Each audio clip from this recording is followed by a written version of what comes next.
The story has been told countless times. Persephone, the innocent maiden, was stolen away by Hades, the dark ruler of the underworld.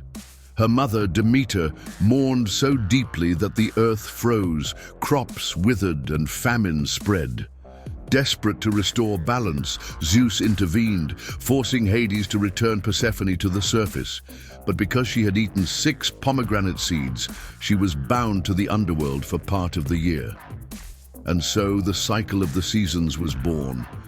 Persephone's return brought spring and summer, while her descent caused autumn and winter. But what if the story isn't as simple as that? What if Persephone wasn't a helpless victim at all? Ancient versions of the myth hint at something much deeper, a truth often overlooked. Persephone didn't just return to Hades because of a bargain, she returned because she chose to. Before her descent, Persephone was Kore, the maiden, a figure of innocence and youth, bound to a life under her mother's watchful eye.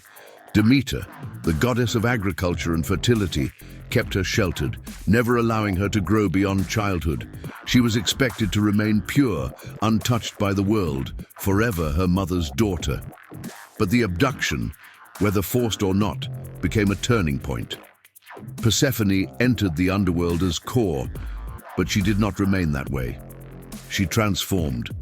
In the shadows of the underworld, Persephone did not simply mourn, she learned, she grew. She took her place as queen, a role that came with power, responsibility, and independence.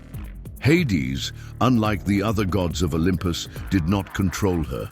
He offered her something no one else had, a throne. Unlike Zeus, who manipulated, or Poseidon, who ravaged, Hades was steadfast, unwavering. He never forced Persephone to love him. Instead, he treated her as his equal. The pomegranate seeds, so often seen as a trick, were not merely a trap, they were a choice. Eating them was an initiation, a ritual binding her to the underworld not as a prisoner, but as a ruler. The number 6 was significant, representing the time she would spend in the underworld each year. But it wasn't a punishment, it was a cycle, a balance between 2 worlds.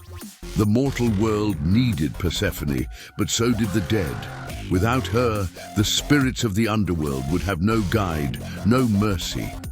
As much as the living depended on her return, the dead relied on her rule. She was not just the goddess of spring, she was the goddess of life and death.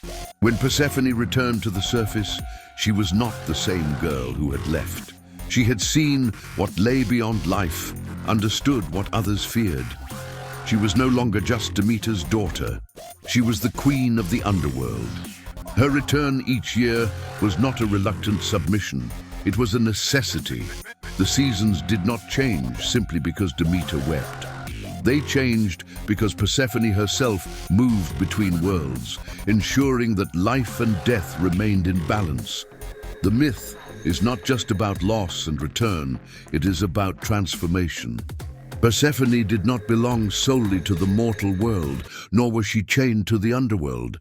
She walked between them both because she was the only one who could. She was not stolen, she became. The truth is, Persephone does not return to the underworld because she must. She returns because she is the bridge between 2 worlds, the force that keeps them in balance. And that is what makes her one of the most powerful goddesses in mythology.